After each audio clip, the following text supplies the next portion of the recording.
नमस्कार दोस्तों। तो आज मैं आपको एक कहानी सुनाने वाला हूँ जो कि रियल लाइफ बेस्ड कहानी है। हर रोज की तरह एक पिता अपने दो बच्चों को स्कूल छोड़ता है। उसको नहीं पता था कि घर वापस जाते वक्त उसके साथ क्या होने वाला है, या वो जब घर वापस पहुँचेगा तो उसको क्या खबर सुनाई देने वाली है। आज की कहानी जिसकी हम बात करने वाले हैं, वो बात करने वाले हैं प्रद्युम्न ठाकुर, जो कि एक हरियाणा के बच्चे की कहानी है। हरियाणा के एक रेयान इंटरनेशनल स्कूल पर एक 7 साल के बच्चे की बहुत ही निर्मम ब्रूटल हत्या कर दी गई। इसके बहुत सारे पहलू थे, उस पर हम लोग एक एक करके हर एक चीज़ को समझने की कोशिश करें। तो ये बात है 8 सितंबर 2017 की, जब एक 7 साल का बच्चा वॉशरूम के टॉयलेट सीट पर कई सारे घाव के साथ लहूलुहान पड़ा था। बाद में जब पता चला तो किसी तरह से उसको हॉस्पिटल ले जाया गया। जब वो हॉस्पिटल जा रहा था तो उसके साथ जिस बस कंडक्टर ने उसकी हेल्प करी, शुरू में पुलिस ने उसी को गुनहगार साबित कर दिया। बाद में उसने अपने बारे में सारी डिटेल बताई कि मैं दोषी नहीं हूँ, मैंने ऐसा कुछ भी नहीं किया हुआ है। मुझे तो प्रिंसिपल ने और जो पुलिसकर्मी थे उन्होंने ज़बरदस्ती इस केस पर अपना नाम रखने की बात करी थी। सब कुछ प्लान के मुताबिक चल रहा था।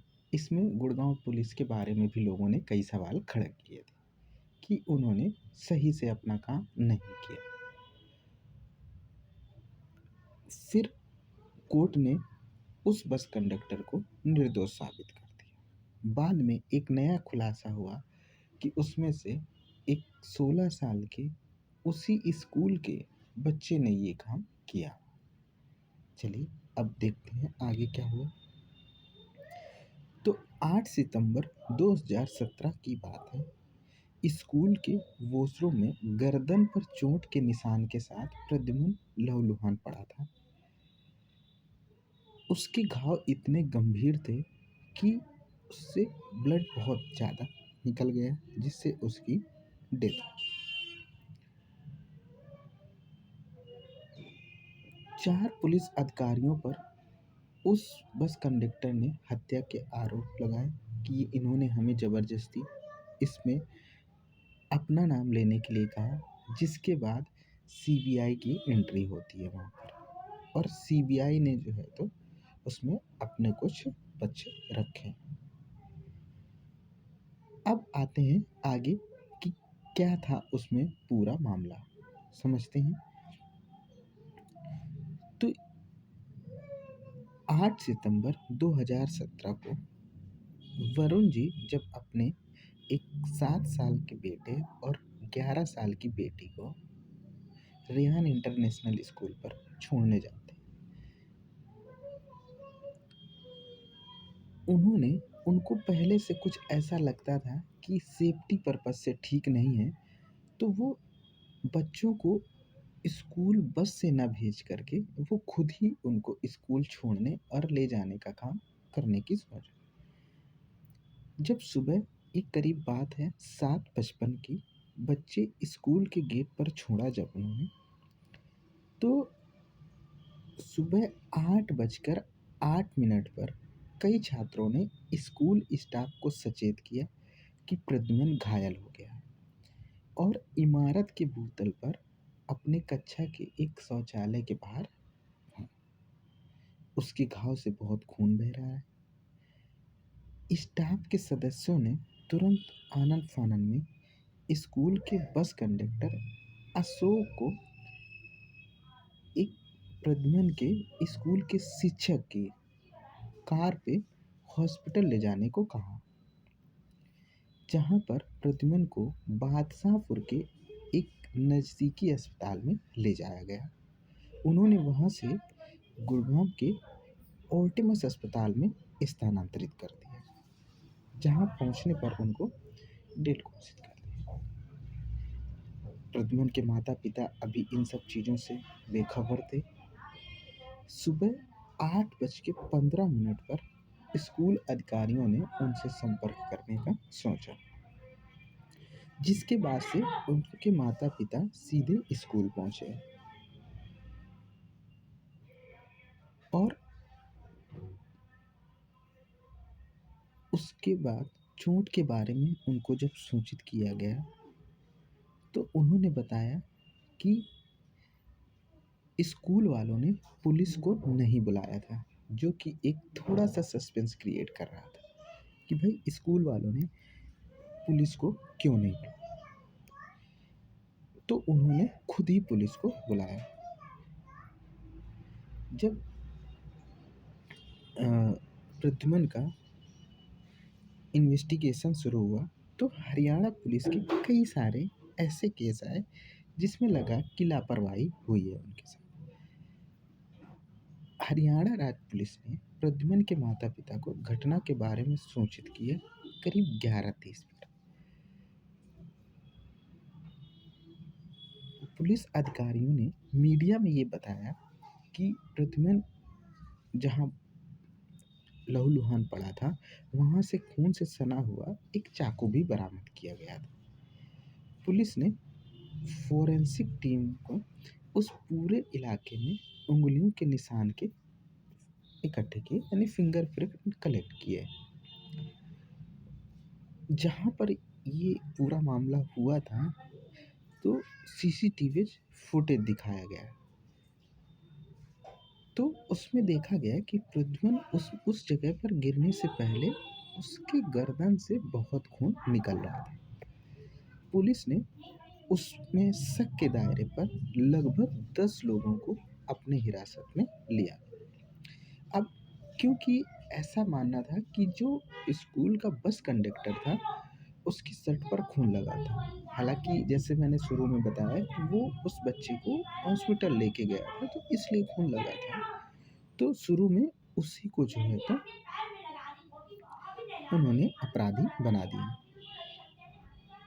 अब जहाँ पर ये हुआ था पूरा, उसमें एक सेल फ़ोन वीडियो में मिला।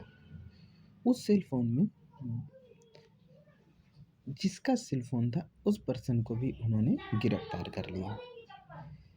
7:50 पर स्कूल से बस के लेकर गया है और स्कूल भवन में ग्राउंड फ्लोर पर स्थित शौचालय में ये सब चीज़ हुई थी।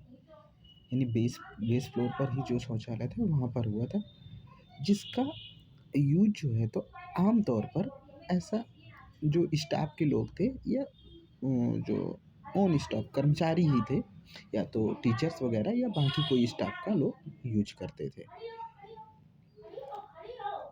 पुलिस के अनुसार वो एक चाकू लेकर आया था, जो बस के टूल किट में मिला था, और वह चाकू को धोने के लिए शौचालय में गया था और फिर उसे इस्तेमाल के लिए घर ले गया था। जब प्रद्युम्न शौचालय में दिखा हुआ, तो पुलिस ने सुझाव दिया कि कुमार ने ही प्रद्युम्न पर यौन हमला करने का प्रयास किया। यानी ये जो बस कंडक्टर है, उन्हीं पर आरोप लगाया कि उसने ऐसा ट्राई किया।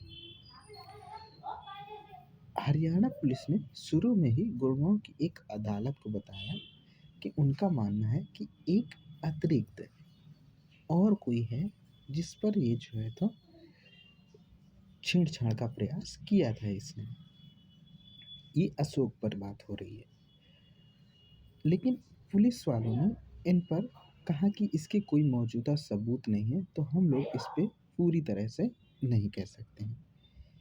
नेक्स्ट आता है, अब कोर्ट में ये सारी चीज़ें चल रही थी।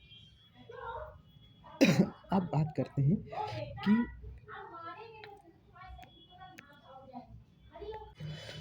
अब बात करने वाले हैं कि अशोक की रिहाई कैसे हुई। तो देखिए, जब अशोक की गिरफ्तारी हुई, तो लोगों पर काफ़ी आक्रोश था। लोग उस चीज़ को समझने की कोशिश कर रहे थे कि क्या इसको ज़बरदस्ती फँसाया गया है? तो जो बच्चे की माँ थी, उन्होंने बाद में ये बयान दिया कि अशोक को ज़बरदस्ती फँसाया गया, क्योंकि स्कूल वाले जो मुख्य आरोपी है, उसको छुपाने की कोशिश कर रहे हैं। तो पुलिस ने उल्टा माँ-बाप पर दबाव बनाया कि जो हत्या पर चाकू मिला है, वो स्कूल की बस की टूल किट से ही मिला है, तो इसलिए हत्या इसी ने की। में अब प्रद्युम्न ठाकुर के शरीर की जब मेडिकल जाँच में किसी भी तरह के यौन हमले की संभावना का इनकार किया गया था। मतलब जो दूसरा एंगल चल रहा था कि बच्चे का यौन शोषण हुआ है, तो वो उसके लिए जो पोस्टमार्टम रिपोर्ट थी, उसमें ऐसा कुछ भी नहीं था। फिर दूसरा एक जो गवाह था, जो वहाँ माली का काम करते थे, उनका नाम हरपाल जी था, जो प्रद्युम्न को खोजने वाले पहले लोगों में से एक थे। और उन्होंने भी जो है तो यही बात कही कि जब ये उनको स्कूल ले जा रहे थे, तब उस समय स्कूल से हॉस्पिटल ले जाते समय वो ब्लड के स्पॉट लगे हैं। कुमार ने अशोक जी सार्वजनिक तौर पर कहा कि मैं निर्दोष हूँ। बाद में हिरासत के दौरान पुलिस ने उन पर बहुत मारपीट करी, है ना? 15 सितंबर 2017, लगभग 1 सप्ताह हो चुका है, तो उन्होंने माता-पिता ने राज्य सरकार को भारत के हाई कोर्ट पर ना भरोसा दिखाते हुए कहा कि हम सुप्रीम कोर्ट में दायर करने चाहते हैं और सीबीआई की मांग करना चाहते हैं। तो फिर सुप्रीम कोर्ट ने सीबीआई की मांग को एक्सेप्ट कर लिया और ये पूरा मामला अब चला गया है सीबीआई के हाथों में। फिर लगभग 22 नवंबर 2017 को गुड़गांव की एक जिला अदालत ने कुमार को जमानत दे दी। कुमार की गिरफ्तारी के समय जो गुड़गांव के वकील थे, उन्होंने एक बार एसोसिएशन में प्रस्ताव पारित किया। कहा कि कुमार की हत्या की जो भी प्रद्युम्न की हत्या के आरोपी जो भी रहेगा, उसके बचाव के लिए कोई भी वकील उसकी पैरवी नहीं करेगा।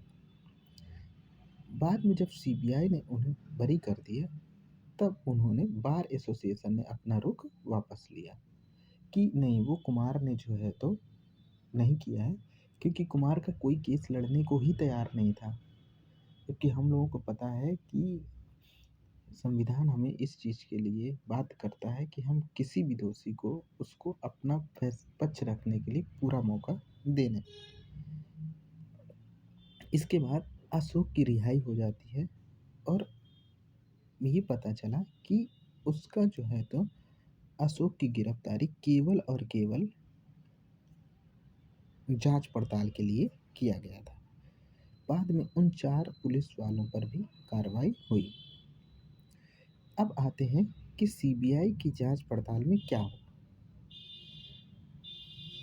तो जब प्रद्युम्न के पेरेंट्स ने कोर्ट से सीबीआई के बारे में रिक्वेस्ट किया था, तो सीबीआई जब उस जांच पर अपना हस्तक्षेप करती है, तो प्रद्युम्न के परिवार के लोगों ने कहा कि स्कूल के कुछ दूसरे स्टूडेंट ही हैं जिन पर उनको शक है, क्योंकि कुछ बड़े छात्रों ने, छोटे छात्र जब थे वहाँ पर, जैसे सीनियरिटी जूनियरिटी चलता है, तो उनके सामने शराब पी थी।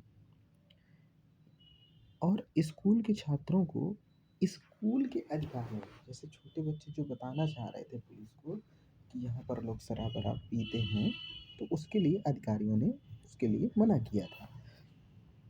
नेक्स्ट आता है 22 सितंबर 2017 को हरियाणा की पुलिस ने स्वतंत्र रूप से अपराध स्थल की जो भी पूरी थी, वो सारी रिपोर्ट भेज दी। अब सीबीआई ने हत्या के हथियार के रूप में एक अलग चाकू की पहचान की और कहा कि उन्होंने इसे अपराध के दृश्य से बरामद किया। मतलब ये जो क्राइम सीन था वहाँ से उन्होंने बरामद किया था और वॉशरूम के अंदर ही छिपा दिया गया था। जबकि उधर अशोक के केस में क्या चल रहा था कि उसके जो टूल किट से चाकू मिली थी, लोगों ने कहा उसी से हत्या हुई है, जबकि यहाँ पर दूसरी चाकू मिली है। हरियाणा पुलिस के बयान का खंडन किया। अब वहाँ पर जो क्राइम सीन था उसके सीसीटीवी फुटेज को भी दोबारा से सीबीआई ने देखा और सीबीआई ने कुछ छात्रों पर डाउट आया। उन छात्रों को पूछताछ की, फोरेंसिक जांच हुई, शरीर पर खून के धब्बे थे, वो उनसे मेल नहीं खाते थे और कुमार को बाहर रखा गया उस केस से। अब उसके बाद में 7 नवंबर 2017 को सीबीआई ने रियान इंटरनेशनल स्कूल के 16 वर्षीय एक छात्र 11वीं के छात्र को गिरफ्तार। छात्र वो वहाँ पर पहुँचने वाले छात्रों में से एक था जो सबसे पहले पहुँचा था।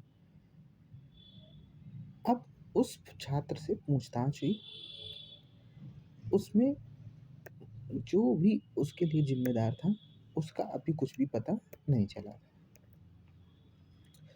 फिर सीसीटीवी फुटेज के आधार पर फिर से उस छात्र से पूछताछ की गई कि आप वहाँ क्या कर रहे थे, वहाँ से उसी टाइम आप निकले थे, तो ऐसा कैसे हो गया कि आपने देखा नहीं है। तो और चाकू वो उससे पूछा गया कहाँ से लाए गए थे, तो उसने अपने माता पिता को वहाँ पर लाने की बात करी। कहा कि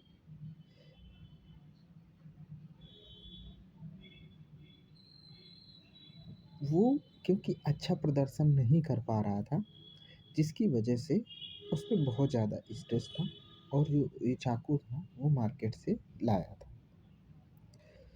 फिर उसके बाद में अभिभावकों को भी जो है तो बुलाया गया कि ये क्या सही बात है कि छात्र आपका अच्छा नहीं कर पा रहा था। वो तो उस अधिकारियों ने बताया कि वो छात्र मानता था कि एक सनसनीखेज कृत्य को स्कूल में कुछ दिनों में करने के लिए मजबूर कर देंगे अगर जो वो इसी तरह पढ़ाई का प्रेशर बनाते रहेंगे तो। अब इसके बाद में लापरवाही जो हुई तो उसके लिए स्कूल के जितने भी स्टाफ उसमें जिम्मेदार थे उन सबको गिरफ्तार किया गया। अब ये केस आगे चला।